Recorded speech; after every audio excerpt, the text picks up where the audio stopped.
ഇന്നത്തെ സിനിമാ വാർത്തകളിലേക്ക് ഇവർക്കും സ്വാഗതം. ദിലീപ് നായകനായി എത്തുന്ന ദിലീപിന്റെ സമീപകാല കരിയറിലെ ഏറ്റവും വലിയ ഹൈപ്പ് നിലവിൽ നേടിയെടുത്ത് കഴിഞ്ഞ സിനിമയാണല്ലോ ബബ്ബ.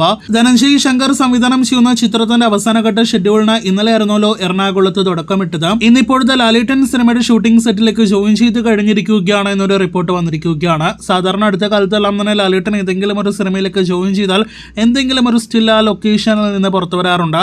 എന്നാൽ ഇപ്പോഴത്തെ ബബ്ബ എന്ന സിനിമയുടെ ഷൂട്ടിംഗ് ലൊക്കേഷനിൽ നിന്നും ലാലേട്ടന്റെ ഒരു സ്റ്റില്ല് പോലും പുറത്തു വന്നിട്ടില്ല.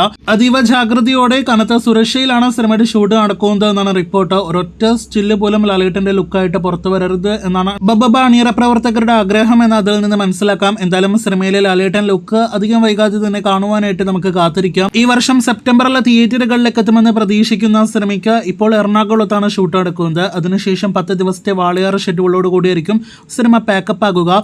അതിനുശേഷവും ലാലേട്ടന് സിനിമയിൽ ഒരു പ്രൊമോ ഷൂട്ട് കൂടി ഉണ്ടെന്ന് അറിയാനായിട്ട് കഴിയുന്നു. സിനിമയിലെ ലാലേട്ടൻ പ്രഖ്യാപനം ആ പ്രൊമോ വീഡിയോയിലൂടെ ആയിരിക്കും പുറത്തുവരിക എന്ന് ഇതിൽ നിന്ന് മനസ്സിലാക്കാം. ഗോകുല മൂവീസ് നിർമ്മിക്കുന്ന സിനിമയുടെ കൂടുതൽ വാർത്തകൾക്ക് പ്രേക്ഷകർ കാത്തിരിക്കൂ. രാമായണ ഇന്ത്യയിലെ തന്നെ വലിയ സിനിമയാണല്ലോ. ഇനിയും ഒരു വർഷത്തിലധികം സമയം തിയേറ്ററുകളിലേക്ക് എത്താൻ ബാക്കിയുള്ള സിനിമയുടെ ഗ്ലിംസ് അടുത്ത കാലത്ത് പുറത്തു വന്നിരുന്നു. ഇപ്പോഴത്തെ സിനിമയുടെ ബഡ്ജറ്റ് റിപ്പോർട്ട് സിനിമയുടെ നിർമ്മാതാവ് തന്നെ വെളിപ്പെടുത്തിയിരിക്കുകയാണ്. അത് പ്രകാരം 2 ഭാഗങ്ങളിലായിട്ട് വരാനിരിക്കുന്ന പാൻ വേൾഡ് സിനിമ കൂടിയായ രാമായണ എന്ന സിനിമയ്ക്ക് $500 മില്യൺ അഥവാ 4000 കോടിയാണ് ബഡ്ജറ്റ് എന്നൊരു റിപ്പോർട്ടാണ് വന്നിരിക്കുന്നത്. ഇനിയും ഇന്ത്യൻ സിനിമ 4000 കോടി രൂപ പോയിട്ട് അതിന്റെ പകുതി പോലും കളക്ഷൻ ഒരൊറ്റ സിനിമയിലൂടെ മാത്രമേ കണ്ടിട്ടുള്ളൂ. അപ്പോൾ ഈ പറഞ്ഞ 4000 കോടിയെല്ലാം തന്നെ 2 ഭാഗങ്ങളിലൂടെ സിനിമ തിരിച്ചു പിടിക്കുമോ എന്നൊരു ചോദ്യമാണ് ബഡ്ജറ്റ് പുറത്തു വന്നതിന് ശേഷം ഒരുപാട് പ്രേക്ഷക മനസ്സുകളിലുള്ളത്.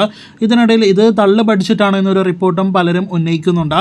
ഈ അടുത്ത കാലത്ത് സിനിമയുടെ ഗ്ലിംസ് വന്നപ്പോൾ സിനിമയുടെ ബഡ്ജറ്റ് 1500-2000 കോടി റേഞ്ചിലാണ് എന്നും റൂമേഴ്സ് ഉണ്ടായതാണ്. ഇതിനിടയിൽ സിനിമയിലെ താരങ്ങളുടെ പ്രതിഫല റിപ്പോർട്ട് കൂടി പുറത്തു വരുമ്പോൾ നായകൻ രൺബീർ കപൂറിന് 150 കോടിയും യാഷിന് 100 കോടിയും സീത എന്ന കഥാപാത്രത്തെ അവതരിപ്പിക്കുന്ന സായ് പല്ലവിക്ക് 12 കോടിയുമാണ് 2 ഭാഗങ്ങളിലെ പ്രതിഫലം എന്നാണ് റിപ്പോർട്ട്. 4000 കോടി ബഡ്ജറ്റുള്ള സിനിമയിലെ പ്രധാന അഭിനേതാക്കൾക്ക് ഈ പ്രതിഫലം മതിയോ എന്നൊരു ചോദ്യം ഒരുപാട് പ്രേക്ഷക മനസ്സുകളിൽ ഉണ്ടാകും. രാമായണയുടെ ആദ്യ ഭാഗത്തിന്റെ ഷൂട്ട് പൂർത്തിയായി കഴിഞ്ഞിരിക്കുകയാണ്. അടുത്ത വർഷം ദിവാലി റിലീസായിട്ട് ആദ്യ ഭാഗവും 2ാം ഭാഗം 2027 ദിവാലി റിലീസായിട്ടും തിയേറ്ററുകളിലേക്ക് എത്തുന്നതാണ്.